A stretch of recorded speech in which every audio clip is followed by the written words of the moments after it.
सौभाग्य की एक बात है कि ये पाकिस्तान ब्रह्मपुत्र पर किस बात की धमकी दे रहा है। पाकिस्तान अपनी नाकामियों को छुपाना चाहता है तो या तो आतंकियों की आड़ लेता है या फिर चीन के पीछे छिपने की कोशिश करता है। पहलगाम हमले के बाद ही वही पुराना ड्रामा शुरू हो गया। भारत ने सख्त कदम उठाए तो पाकिस्तान बौखला उठा। अगर आपने हमारा पानी रोका तो हम चाइना से बोलेंगे कि अगर इंडस रिवर में अगर पानी नहीं बहेगा तो उसमें खून बहेगा। ये पाकिस्तान नोट करे, क्योंकि चाइना को तो पता है, इसलिए चाइना मुंह नहीं खोलता कभी ऐसी बकवास में। पाकिस्तान से जुड़ी हुई आपको बता देते हैं, सिंधु जल समझौते के निलंबन के बाद पाकिस्तान में जबरदस्त हड़कंप मचा हुआ है।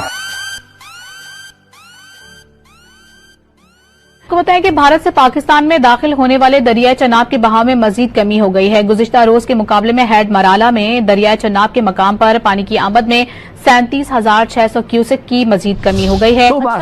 तोबा। ये सारे इलाके इस वक्त पानी से महरूम है। क्या लियारी, क्या लांडी, क्या कुरंगी, सब महरूम है और जालिमों ने पानी भी बंद किया हुआ है। बल्क लाइनें बाकायदा डैमेज की जा रही हैं, कुंडा डाला जा रहा है, पानी मोड़ा जा रहा है। यहाँ बच्चे भूखे मर रहे हैं, घर में बीमार पड़े, ना पानी न गैस। मैं तो कहूँगा ना, हम लोग परेशान हैं, घर में बच्चे हमारे बेहोश हो रहे हैं। में पानी की किल्लत हो चुकी है, जो बीमार हाल है, जो घर पे बड़े बुजुर्ग हैं, बच्चे हैं, वो बहुत ज्यादा परेशान है। हिंदुस्तान पाकिस्तान की, वैसे ज्यादा तो खैर पाकिस्तान की ही आज बात करेंगे और हिंदुस्तान का जिक्र इसलिए हो रहा है क्योंकि आप लोग जानते हैं कि कुछ दिन पहले जिस तरह से दोनों कंट्रीज के बीच में क्लैशेस रहे, उसके बाद जो एक कह लीजिए अटैक कश्मीर में पहलगाम के इलाके में हुआ, उसके बाद जो है हेमंत बिस्व शर्मा ने अच्छी तरह समझा दिया कि पहले फैक्ट तो देख लो। ब्रह्मपुत्र नदी भले ही चीन से आ रही हो, लेकिन उसमें जो पानी होता है वो पूरा चीन से नहीं आता। पूरा क्या, ब्रह्मपुत्र नदी का 1/3 ही पानी चीन से आता है। तिब्बत में मानसरोवर झील के इलाके में कैलाश पर्वत के पास से ब्रह्मपुत्र नदी शुरू होती है।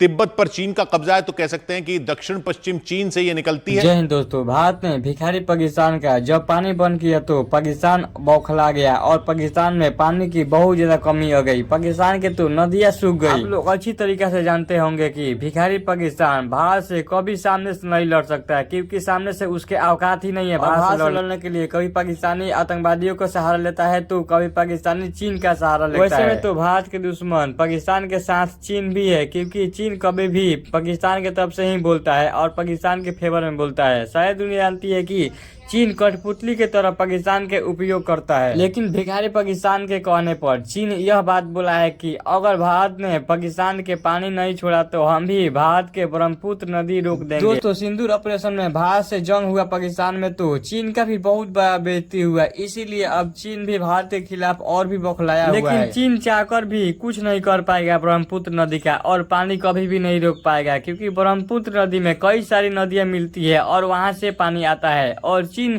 केवल उसी हिस्सा के रोक सकता है जिस हिस्सा में चीन का कब्जा हो, और वो तिब्बत है। केवल तिब्बत का ही पानी रोक सकता है और हिस्सा के नहीं। बिस्व शर्मा ने अच्छी तरह समझा दिया कि पहले फैक्ट तो देख लो। ब्रह्मपुत्र नदी भले ही चीन से आ रही हो, लेकिन उसमें जो पानी होता है वो पूरा चीन से नहीं आता। पूरा क्या, ब्रह्मपुत्र नदी का 1/3 ही पानी चीन से आता है। जब से इंडस वाटर ट्रीटी को भारत ने अबेयंस में रखा है और पाकिस्तान का पानी रोक दिया, तब से पाकिस्तान में दोस्तों दंगे फसाद शुरू हो गए और पाकिस्तान में बिजली जो बननी थी, क्योंकि ये हाइड्रो इलेक्ट्रिक डैम्स हैं, ये यहां से बिजली भी पैदा होती है, तो पाकिस्तान में बिजली का बहरान यानी कि कमी हो रही है। सिंचाई के पानी की कमी हो रही है, पीने की, धोने की पानी की कमी हो रही है पाकिस्तान में।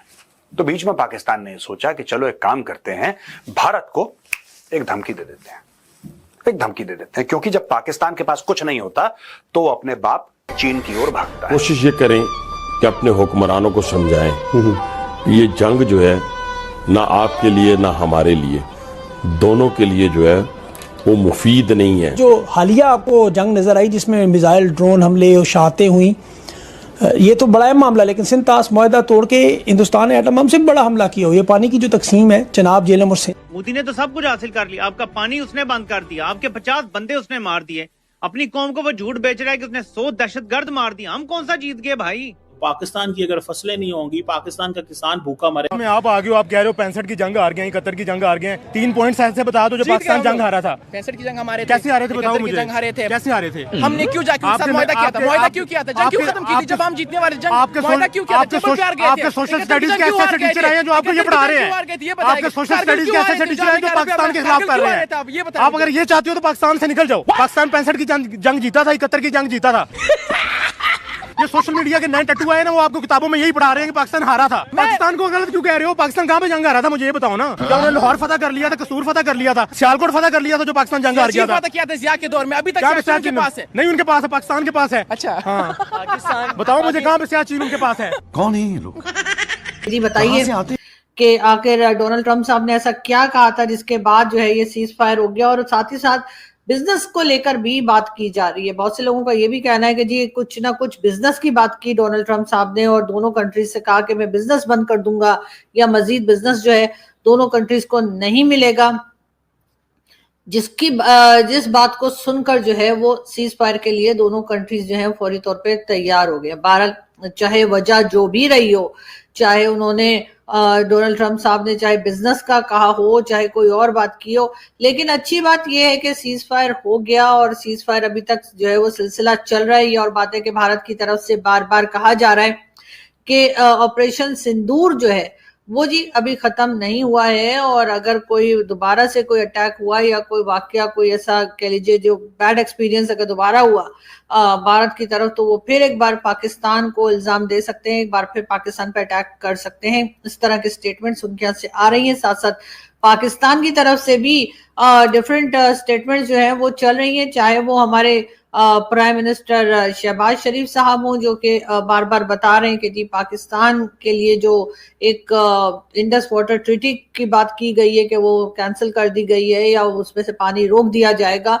तो बार बार प्राइम मिनिस्टर की तरफ से भी स्टेटमेंट आ रहा है कि ऐसा नहीं किया जा सकता, भारत जो है वो पाकिस्तान का पानी बंद नहीं कर सकता, ये बात कही जा रही है। उसके साथ आप लोग जानते हैं कि बिलावल भुट्टो जरदारी साहब जो कि डेलीगेशन लेकर डिफरेंट कंट्रीज के लिए निकले हैं और उनके साथ कुछ मजीद लोग भी हैं जो पीपल्स पार्टी के भी हैं, MQM के भी हैं, PMLN के भी हैं, डिफरेंट पॉलिटिकल पार्टीज से जो ग्रुप निकला है वो भी हर जगह यही बात कर रहे हैं। बल्कि अभी आज और 2-1 दिन पहले से जो उनके स्टेटमेंट्स चल रही हैं उसमें तो बिलावल साहब का ये भी कहना है कि रॉ और ISI जो है वो मिलकर काम कर सकते हैं और उन्हें मिलकर ये टेररिज्म को रोकना चाहिए। मिलकर काम करेंगे तो ये टेररिज्म के जो अटैक्स हैं या टेररिस्ट के जो अटैक्स हैं जो कि पाकिस्तान में भी हो रहे हैं और भारत में भी, उसको कम किया जा सकता है। लेकिन बिलावल साहब मुझे लगता है कि सोशल मीडिया नहीं देखते हैं, न्यूज़पेपर नहीं पढ़ते हैं या टीवी चैनल्स नहीं देखते हैं या बहुत ज्यादा बिजी रहते हैं, तो उनका जो स्टाफ है वो शायद उन्हें अपडेट नहीं कर सका। कि आप ये बात तो बिल्कुल ठीक कह रहे हैं कि दोनों कंट्रीज की जो एजेंसीज हैं, चाहे वो रॉ हो चाहे वो ISI हो, उनको मिलकर जो है टेररिज्म का जो एक कह लीजिए एक प्रॉब्लम चल रही है दोनों कंट्रीज में, उसको कंट्रोल करने की कोशिश करनी चाहिए। लेकिन क्या बिलावल साहब को ये किसी ने बताया नहीं कि पाकिस्तान में इस वक्त भी हाफिज सईद और इस तरह के लोगों के जो उनके ग्रुप के लोग हैं या उनके जो पार्टी के मेंबर्स हैं और यहाँ तक के हमारे यहाँ पंजाब असेंबली के जो स्पीकर साहब हैं वो बढ़ बढ़कर क्या बातें कर रहे हैं, वो बढ़ बढ़कर किन लोगों को सपोर्ट दे रहे हैं और उन टेररिस्ट को सपोर्ट दे रहे हैं जिनसे भारत को खास शिकायत रही है, चाहे वो मुंबई अटैक्स हो, चाहे वो उड़ी हो, पुलवामा हो और कई दूसरे अटैक्स जो भारत में हुए हैं, उनको लेकर उन्होंने हमेशा से ये बात की है। और उसके बाद ना सिर्फ ये बल्कि UN ने भी जो है हाफिज सईद और मसूद अजहर कई दूसरे जो टेररिस्ट हैं जो पाकिस्तान में ही बिठा कर रखे हैं,